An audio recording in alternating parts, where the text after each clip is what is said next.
Use this one. All right. Good morning, everyone, and welcome. We're grateful to have you here today. Wherever you came from, whatever your belief, you are welcome here at All Souls. I'm Nejla, and I am helping coordinate today. We just have a couple announcements. If you want to look in the back of your program, just tells us about next week's service and what we have planned. Make sure to be part of our email list. If you're not already signed up, you can sign up on the clipboard in the foyer so you can hear of other events going on. Also wanted to let you know about an event next Saturday at noon. It is the Keepers of the Canton Native Asylum story. And so that's going to be a really interesting event to attend. We can have this flyer back in the foyer after the service to look at. There's also a large poster downstairs and in the foyer if you're interested in attending the Keepers of the Canton Native Asylum story next Saturday at noon. Does anyone else have an announcement today?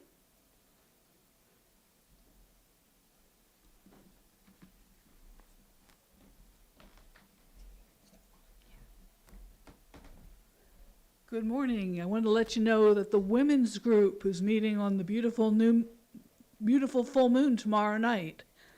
It'll be here at 7 o'clock to 8:30, Women's Circle. All women invited.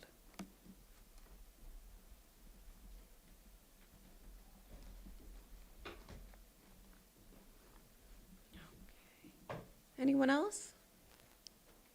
All right. So we are going to go to the prelude. Okay.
Beautiful.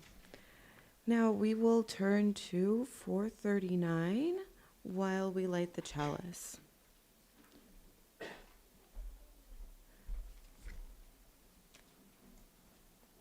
This one also, will they echo?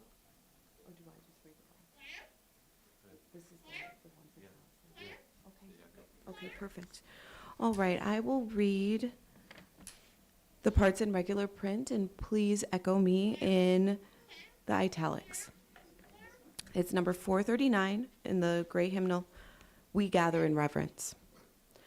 We gather in reverence before the wonder of life, the wonder of being together, so close yet so apart. Each listening, each trying to speak.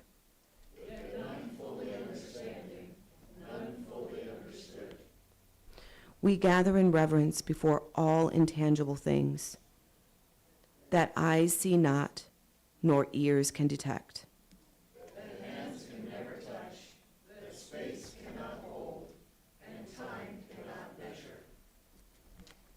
Very nice. All right. So our first song is number 39, Bring, O Morn, Thy Music, also in the Gray Hymnal.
As you're seated, you can turn to reading number 469.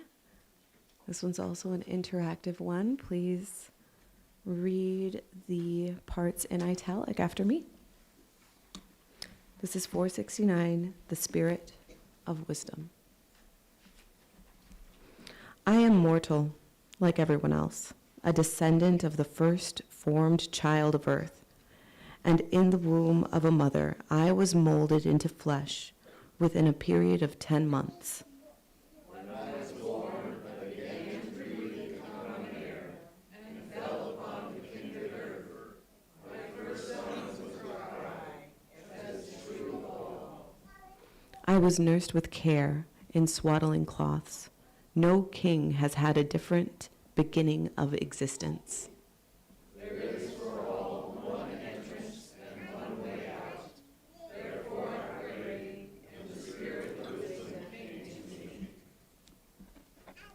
We've had some deep readings today.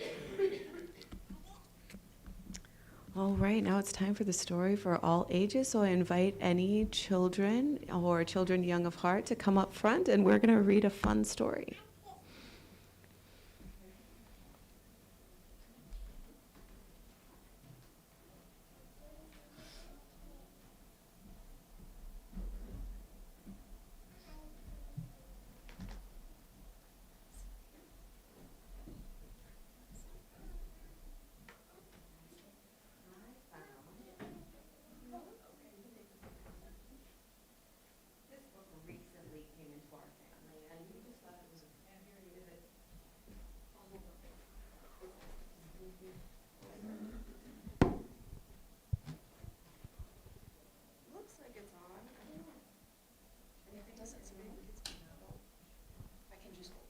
Well, thank you. Okay, so this book recently came into our family, and we just thought it was a really fun story, and we would like to share it with you all.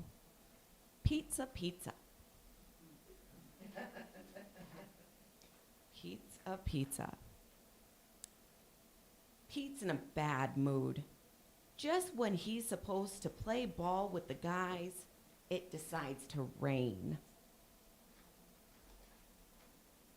How disappointing is that? Pete's father can't help noticing how miserable his son is. He thinks it might cheer Pete up to be made into a pizza. So he sets him down on the kitchen table and starts kneading the dough. And stretching it this way and that. Now the dough gets whirled up and twirled up in the air. That sounds like fun. Next, some oil is generously applied. It's really water. Then comes some flour. It's really just talcum powder.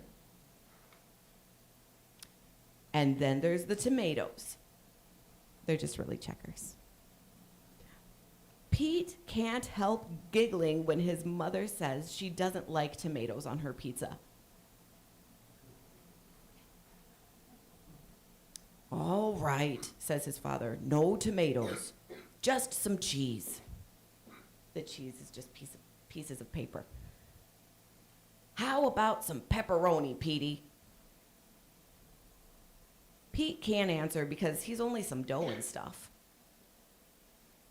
But when that dough gets tickled, it laughs like crazy. Pizzas are not supposed to laugh. Well, pizza makers are not supposed to tickle their pizzas. Well, says his father, it's time for this pizza to be put in the oven. Ah, now our pizza is nice and hot. Pete's father brings the pizza to the table. It's time to slice our pizza, he says. But the pizza runs away, and the pizza maker chases him. The pizza gets captured and hugged. Now the sun has come out. And so the pizza decides to go look for his friends. Yeah. What did you think of that? That was a sweet little story. That's a fun little story for the end of the summer. All right, thank you. Now, it's really cool. Let's go downstairs. Let's sing the children. Go now in peace, go now in peace. May the spirit of love surround you everywhere, everywhere you may go.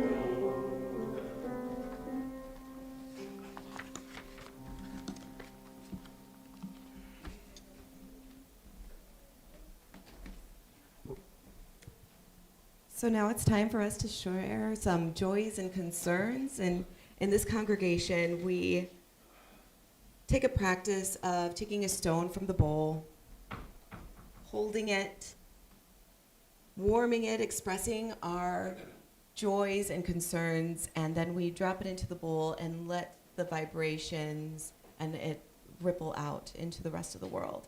And so I will start today with a joy as a mom, to have my kids go back to school very shortly. I am looking forward to the routine again and being able to be a little bit more productive. I mean, I love my kids, but I'm excited for them to go back to school. Please feel free to come up and express your joys and concerns as well. Yeah, I'm Paul. I'm going to speak just a little bit longer than usual here. I want to let everybody know that my mom, Dorcas Sylvie Roush Thompson, passed on Wednesday of this week. She was 97, born in 1927, and was slowly failing over the last 6 months. This week, a week ago on Sunday, we made the decision to send her to the Doherty house, which was good. Before that, she'd gradually collapsed. You know, with older people, sometimes people notice that things seem to be going pretty well, and then all of a sudden an event occurs, and everything pretty much falls apart from there. And that's kind of what happened with Mom. She was faltering as of not this last week, but the week before, and went peaceably at the end. Some of you knew her. She used to attend the church back before COVID. She stopped because her hearing was pretty much non-functional. So she lived a long life, did a lot of interesting things. Had 7 children. One of her children died before her, which was a great source of sadness for her and for everyone else in the family. But she did many things and had a rich and full life. And at the end, I think her time had come. And so here's to you, Mom. I don't necessarily believe that she's in a better place, but she is certainly passed beyond our mortal plane here. Thank you very much for those who have expressed your condolences. The flowers were a gift from my sister and brother-in-law to us, and so I thought I would share them with the church this morning. Thank you again.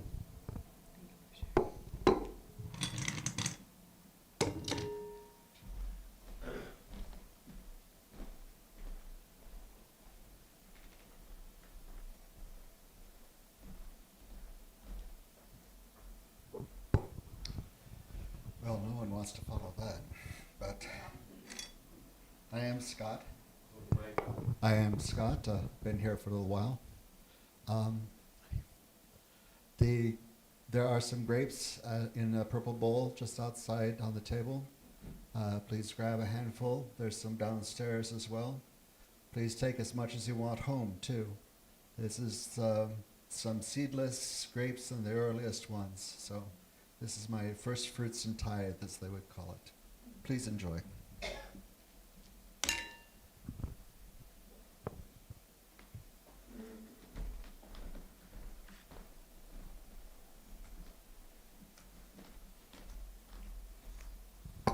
Hi, I'm Amy. I just have a joy. I guess it's an update on what's going on with me. I got the pathology report, and they seem to think they got all the cancer in the cochlear margins, and so now we just wait for radiation, which will probably be 3 to 4 weeks from now, and I don't know how much I'll have yet. Thank you.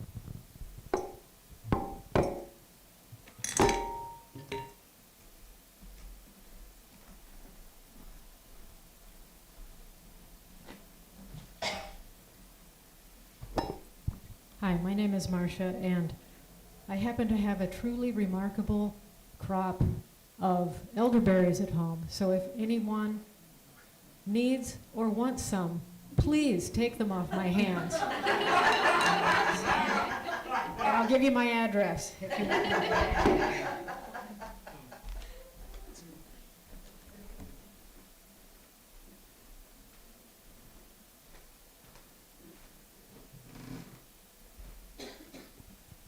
Hello, my name is Bailey. This is my second time coming to church as an adult, so that's exciting for me. Thank you. If anyone wants to sort of, I don't know, send me good vibes, because apparently my family really likes Christmas, so everyone's birthday is in August. So we have birthdays on the 17th, the 18th, the 21st, the 23rd, and the 30th, and then the 3rd of September. Plus with school starting, it's a lot, especially for the budget. It's a bit. So, yeah, if you give me good vibes, that would be lovely. And feel free to wish an early happy birthday to my oldest, who has disappeared downstairs. But she turns 9 on the 21st, so that's exciting. I'm so glad they're going to go back to school.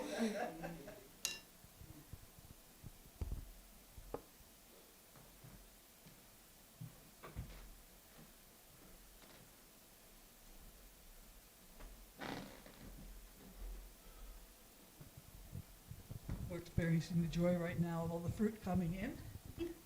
And we've decided that we'll be done with the fruit in time to have a circle supper at our place on Thursday, September 19th. And there's a sign-up sheet out in the back. You don't have to sign up yet, but think about that. That should be joyful too. Especially because we have two very friendly dogs.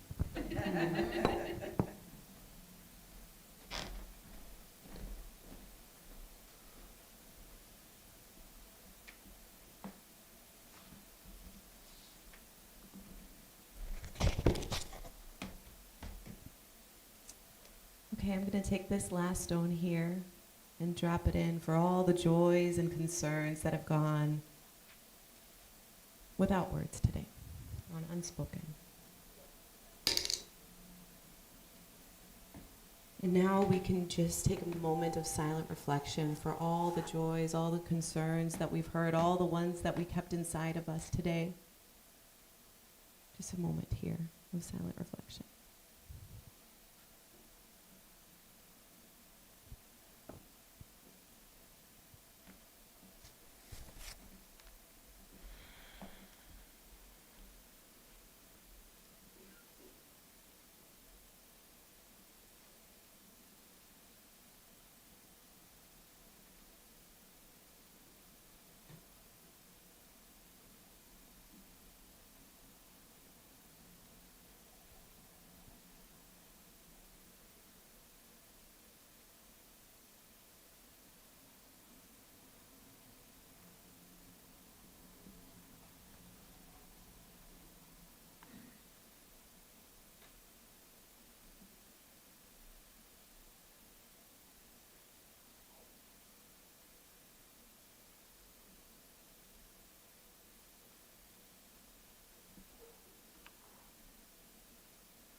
Thank you, everyone.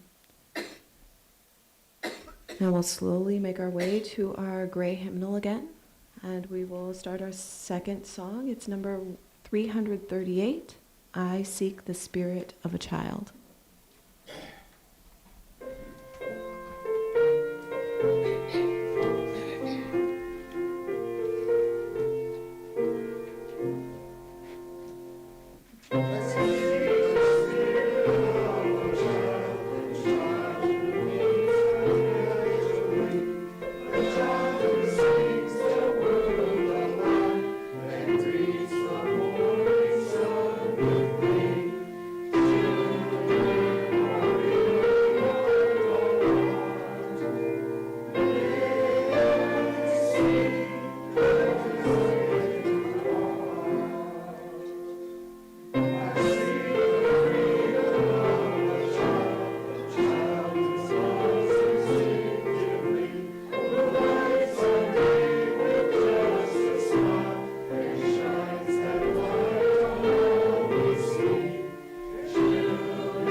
You're off the hook with this one. This one's all me. Number 562, A Lifelong Sharing. Love cannot remain by itself. It has no meaning. Love has to be put into action, and that action is service. Whatever form we are, able or disabled, rich or poor, it is not how much we do, but how much love we put in the doing. A lifelong sharing of love with others. I'd like to welcome Minister Allan. He is going to be delivering a message of see the able, not the label.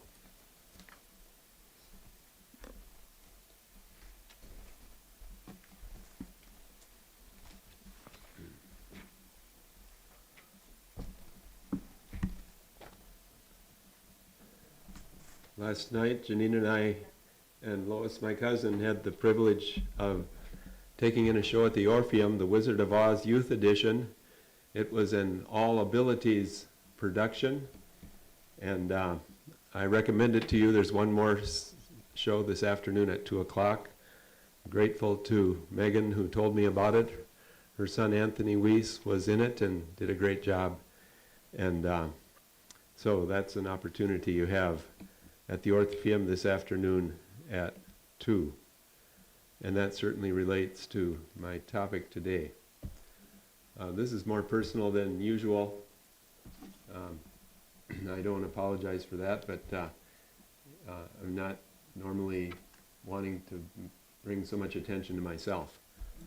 I have to hearken back actually to the year after my junior year of high school, when I was a volunteer at the Faribault State School and Hospital for the Retarded, so-called, in Faribault, Minnesota. And that was an eye-opening experience. And now for the past 2 months, I've been working a summer job at Lifescape, which is a large Sioux Falls nonprofit most of you are aware of, serving all ages with various disabilities. Its history is with the organization called Achieve, which was for the mentally retarded in its day, and also the Crippled Children's Hospital and School over on 26th Street, which is now part of Lifescape. So it's been a really interesting experience on many levels. One is it's such a totally secular environment, and it's fun to go somewhere that I'm not deferred to because of clergy status or age. And I think a lot of them consider me kind of a well-meaning old man. Sort of like sometimes showing signs of confusion, sort of like Joe Biden. But not about to give up my mantle to someone who's younger and brighter and less, more good-looking. So the most memorable quote in the orientation that was held, excellent orientation for a week at the beginning of the summer. This is the only place I've ever worked where the first thing I get in the morning was a hug, and sometimes more than one. I work in a group home for 4 adult men, and I'll tell you a little bit about them. But first, our schedule is that I go there at 7 in the morning and help get them ready for the day. And then about 9 o'clock, we go over to the facility down on Western Avenue, way down by the interstate next to Schoenemann's. And that's where the day programs are for adults. And they're there for almost 6 hours and then come back to the group home for the rest of the day. And I'm on till 7, so it's 3 12-hour days in a row. The 4 men that I work with are changed the names to keep their identity more private. Christopher, he's the most verbal of the 4. He speaks the most clearly, but slowly. Also the most mellow, and Christopher understands more than he lets on. He has the least amount of medication and the most number of vitamins, because that's his mother's preference. He even sees a counselor regularly and goes to music therapy. And he likes to call me Grandpa Allan. Ray also understands more than he is able to say, but doesn't say too much. Ray spends hours on end on his laptop watching YouTube videos. Ray can be very demanding and also very affectionate. Going out for a walk, he likes to snuggle and walk arm in arm in the quiet streets of the neighborhood where the group home is. So I quickly had to let go of any self-consciousness and just pretend I was in San Francisco or Paris or something like that. Isaac is the most recent arrival. He just turned 21 in June. And he enjoys hard rock music and violent rap music played loudly. Likes to go outside and walk as much as he can. He's the only one on a Schedule II medication, which means it has to be doubly locked and signed for by somebody else as well as the person giving the medication. His mother often brings him home on weekends to their home at Beersford. And George, affectionately known as Georgie, has the lowest IQ of the group and is the most difficult to understand. He walks with kind of an unsteady gait, but he's also the happiest and laughs the most, probably more than all the others put together. And George surprised me during my second week there when he quoted me in the morning with the words, "Happy to see you." And I realized that I had said that to him on the previous day, and so I thought, well, I guess he remembers more than I thought. And a few days later, while we were out on a walk, I sang "You Are My Sunshine," and the next day he surprised me by starting to sing without any prompting from me, "You are my sunshine." And so I realized that he has something of a photographic memory. And that's been interesting to see how that plays out in his life. Now I'm going to shift gears and talk about a couple of books. The first one you may have seen back in 2012, Far from the Tree. The title is a reference to the saying that an apple never falls very far from the tree. It's written by Andrew Solomon. It had one of 2012's best books according to the New York Times, top 10 books. And so he has a chapter about all these various conditions that children can be born with and how they changed the lives of their families and how families learn to cope with these special needs children. And he traveled all over the country doing his research, and I haven't read the whole book, I won't claim that, but I did read some of the chapters, and there's one on parents with a child with autism, parents with a child with deafness, parents with a child with dwarfism, parents with a transgender child, parents of children born of rape, parents of children born with Down syndrome. You get the idea. And how these parents, as I said, learn to live with these children and support them and deal with all of the challenges that they faced. These children that fell so far from the tree and are so much unlike both of their parents. And I'll now mention a personal story. 16 years ago, my cousin Emily gave birth to her second daughter. And during the long labor and difficult delivery, the baby was without oxygen for about 14 minutes because the umbilical cord was wrapped around her neck. And the hospital team heroically revived her, and her family named her Hope. She was later diagnosed with cerebral palsy, near blindness, and had to be taking nourishment through a feeding tube through her entire life. She was unable to talk, but she did communicate with a smart board. And every year she was taken to the Children's Hospital in the Twin Cities, and every year her parents were told that she had a 50-50 chance of seeing her next birthday. Her grandmother, my favorite cousin, who's like the sister I never had, spent every Monday afternoon with Hope, and she would describe what a beautiful personality she had despite all of her limitations. And my most poignant memory of her was at a family reunion when we would usually sing happy birthday to the people having birthdays that week or that month. But we weren't going to sing it that day because every time Hope heard the song Happy Birthday, she would start to scream at the top of her lungs. And apparently, at some level, she knew that something had gone terribly wrong on the day of her birth. In her early teens, her condition deteriorated. Hope went on hospice care.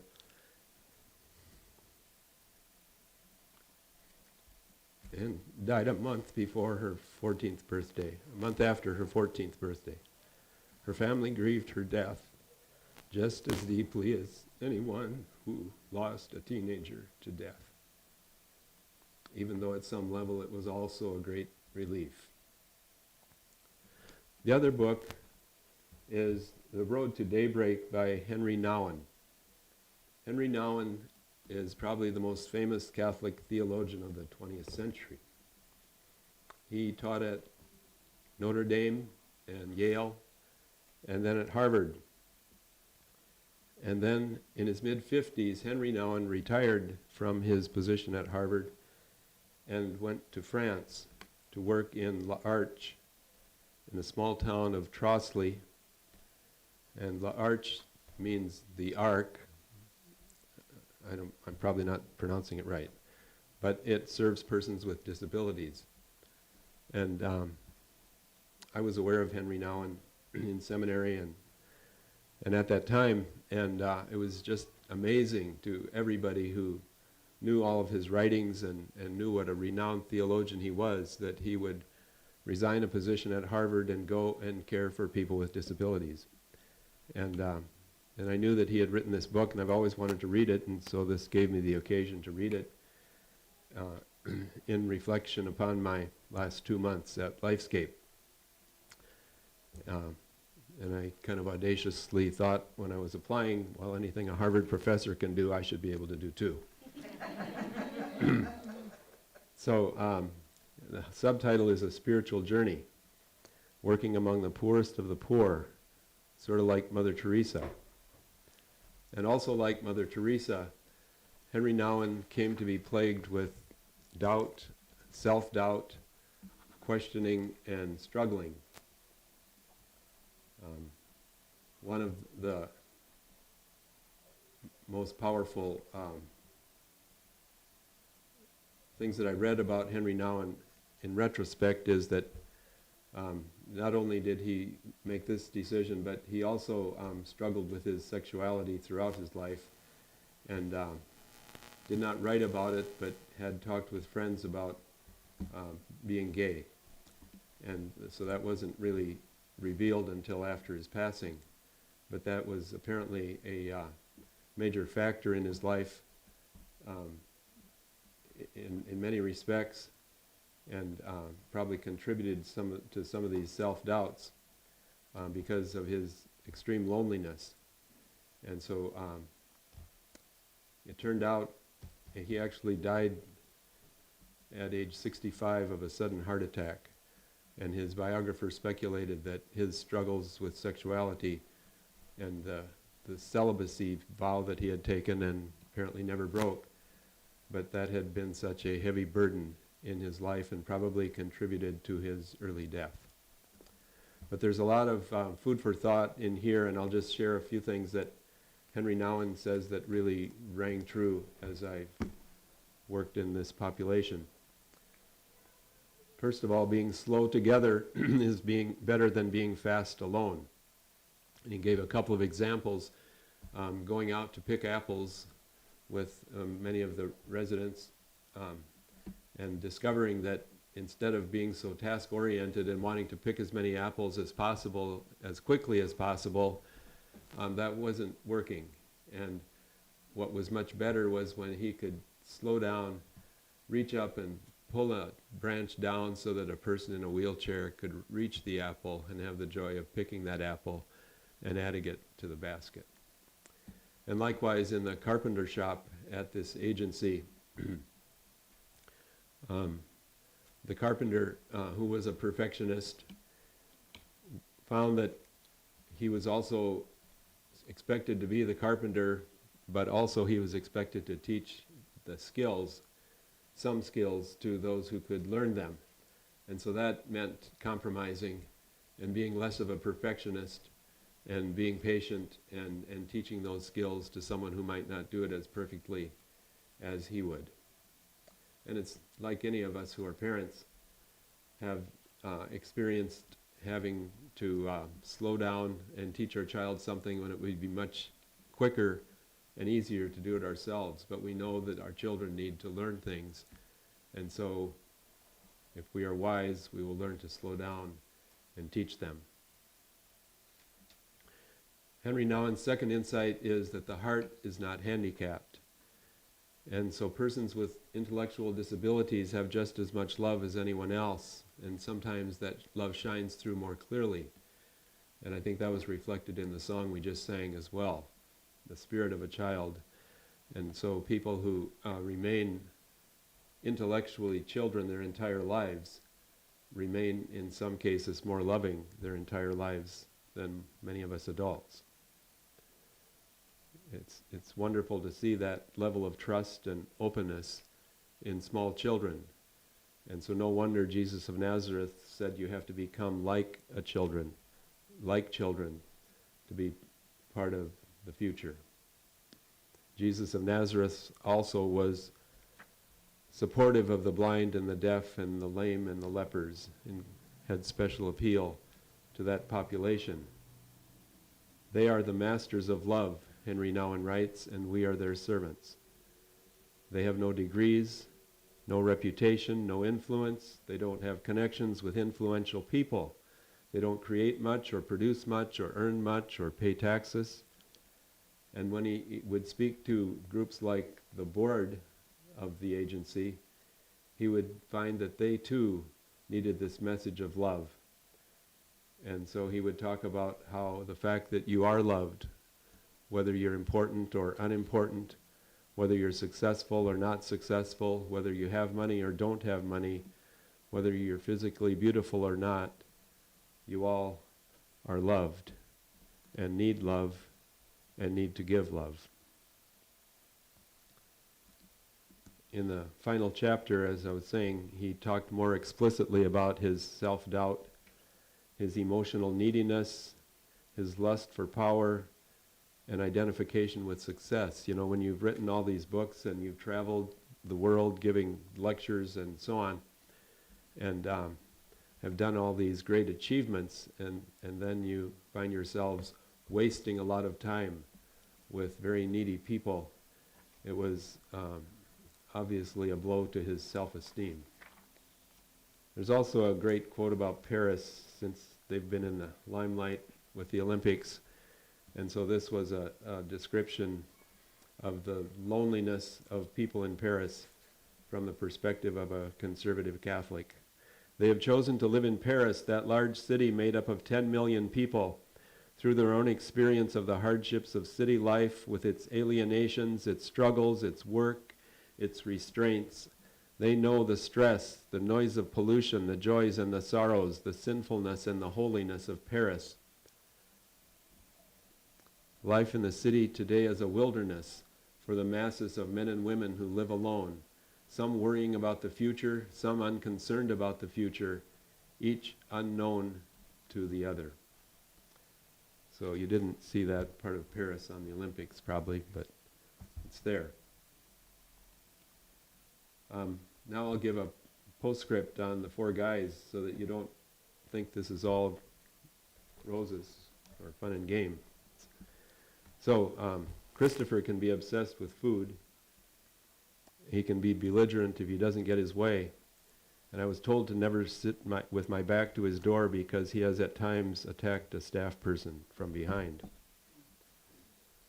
Ray likes to repeat things over and over. They call it perseveration, like the word persevere. But this is the dark side of persevering, when a person with a certain condition likes to repeat things over and over. So before the Sioux Empire Fair, he would say, fair, fair, fair, because he couldn't wait to go to the fair. And so finally one of the counselors taught us to help him anticipate by saying, 5 sleeps, then fair. And so he would say fair, and we'd say 5 sleeps, then fair. And then he would say 5 sleeps, and then we have to say then fair. And sometimes it just becomes really annoying. And then with the technology available, you can make this perseveration work for you. So he could just press a button on his computer and repeat a phrase that he liked. Like, I have a dream, I have a dream, I have a dream, I have a dream. And he's a white guy, of course. Or during the Olympics, oh, say can you, oh, say can you, oh, say can you. Ray also occasionally crouches down by the table at mealtime or other times in the day room at the day program as well. He'll crouch down under the table, and I can only imagine that maybe that was a coping mechanism at one time in his life. Maybe he was abused, or maybe he was hearing all kinds of verbal arguments or something, and that was his way of getting away from it. And that's become a continued practice for him when he feels stressed. Isaac also can be violent. He's broken TVs and CD players and broke the glasses of a staff member when he was refusing to take his medication one time, and has generally struggled with the newfound freedom of turning 21. He was at the children's program over on 26th Street for his childhood, but then at 21 he was moved to the group home, kind of abruptly, I guess, without maybe as much planning as there could have been, because adults can't be restricted. And so if he wants to go out and walk and keep walking, we don't have any practices in place other than to follow him, because he's an adult, and adults with disabilities have equal rights.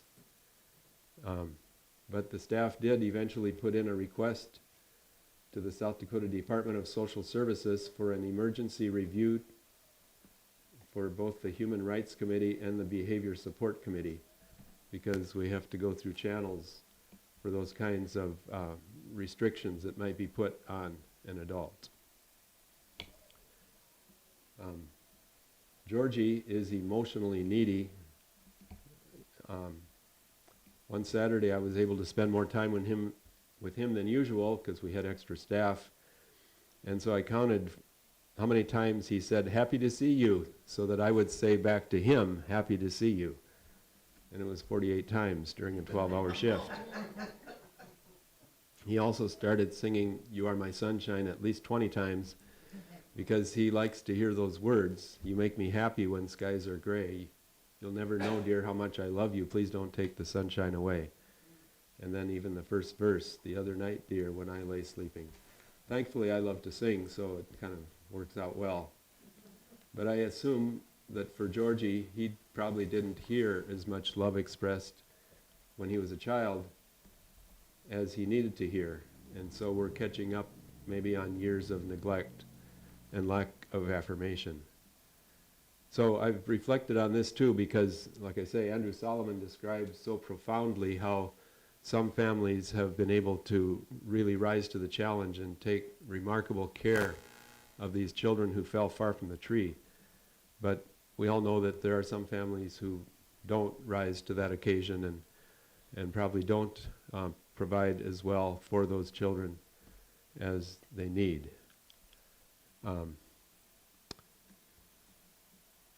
Georgie also really doesn't matter, but at age 35 he's incontinent, and so it's not unusual to help him with a shower and an hour later have to change his Depends.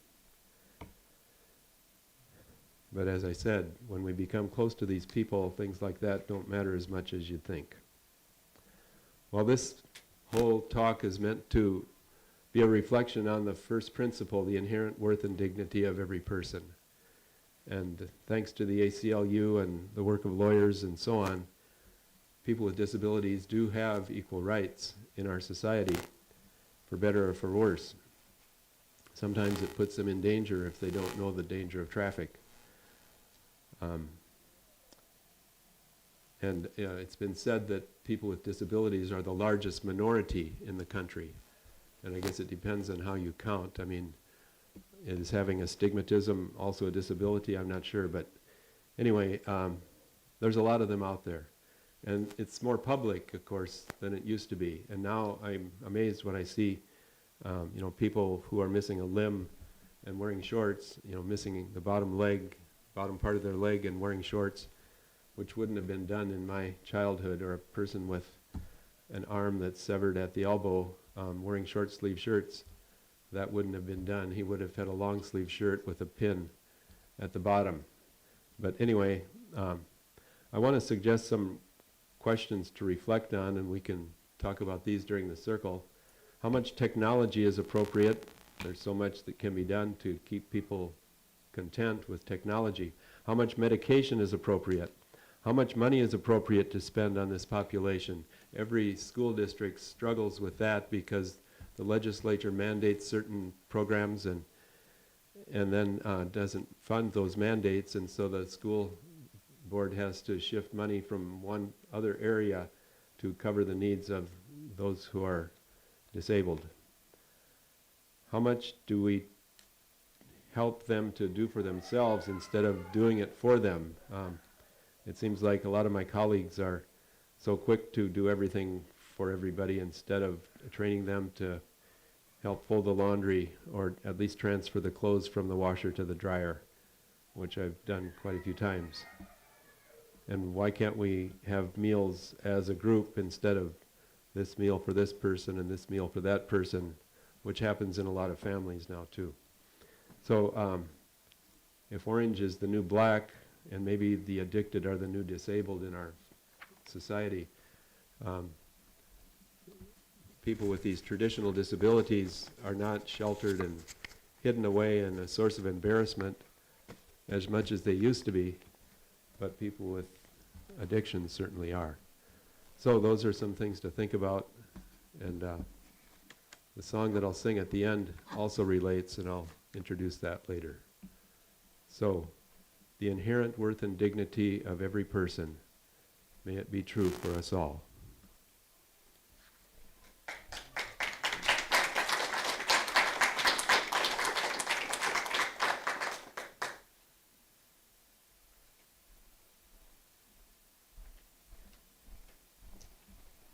Thank you for that great message. A lot of things for us to ponder after today.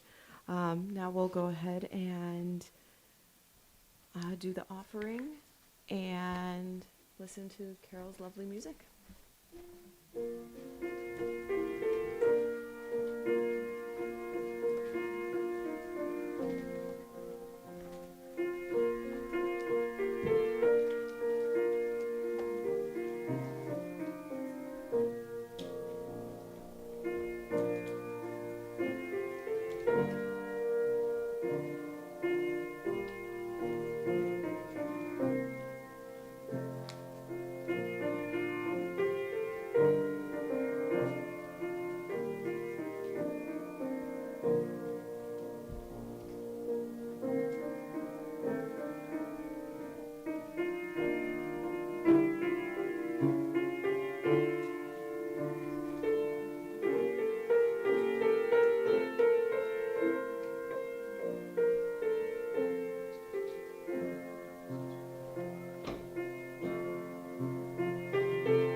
Okay, as you know, half of today's plate offering goes to support another charity, and this time it is Hungry Hearts that assists families who qualify for school lunch discounts, and the other half goes to support our congregation and getting new things for keeping everything running smoothly. And if you'll please read together with me the words to receive the offering. That's in your pamphlet. We give these gifts freely. We receive these gifts gratefully. We dedicate these gifts to the work of our congregation, serving human wholeness, caring for our planet, upholding religious freedom, welcoming the stranger, loving one another. And now, if you are so able, you can stand up in spirit and body, and we'll look at our hymnal again, the gray one, to number 10, Immortal Love.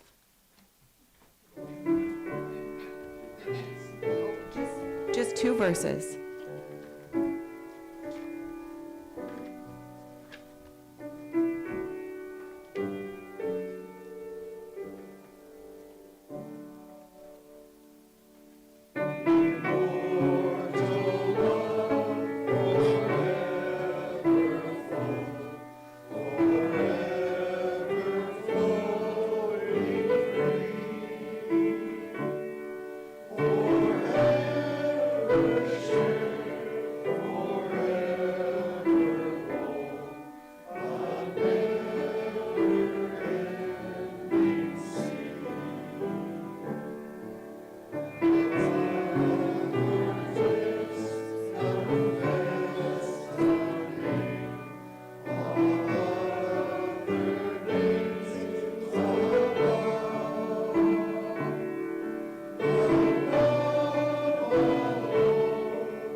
Thank you. Thank you.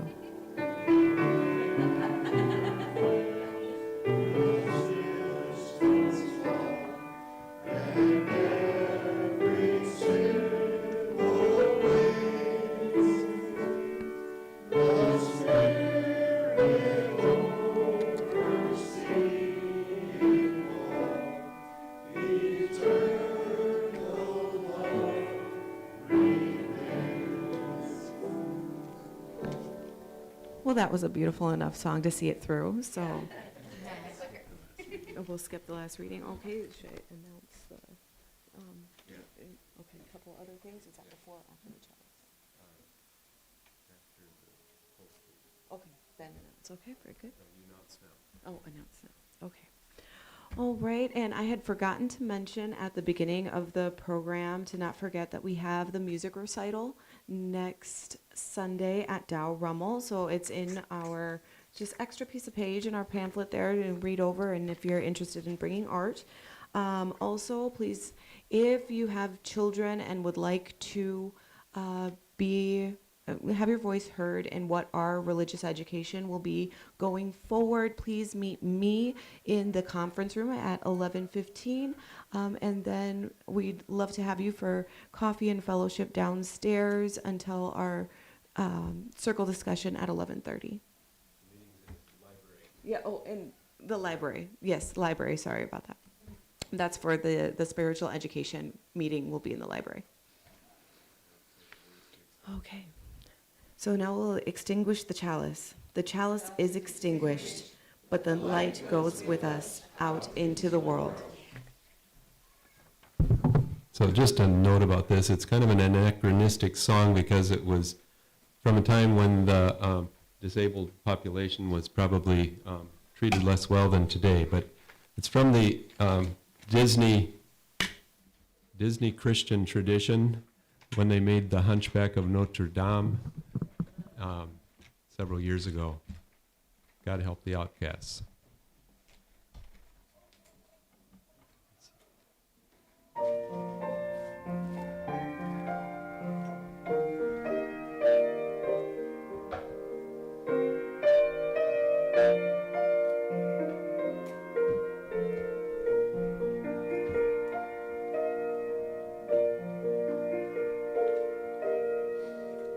I don't know if you can hear me or if you're even there. I don't know if you will listen to a humble prayer. They tell me I am just an outcast. I shouldn't speak to you. Still I see your face and wonder, were you once an outcast too?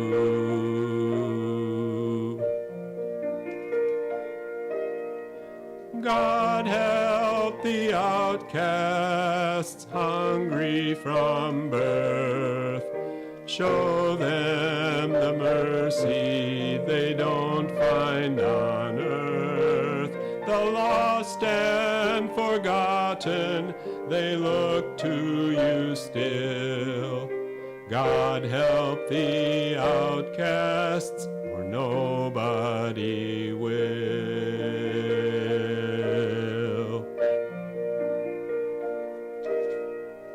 I ask for nothing, I can get by, but I know so many less lucky than I. God help the outcast, the poor and downtrod. I thought we all were the children of God.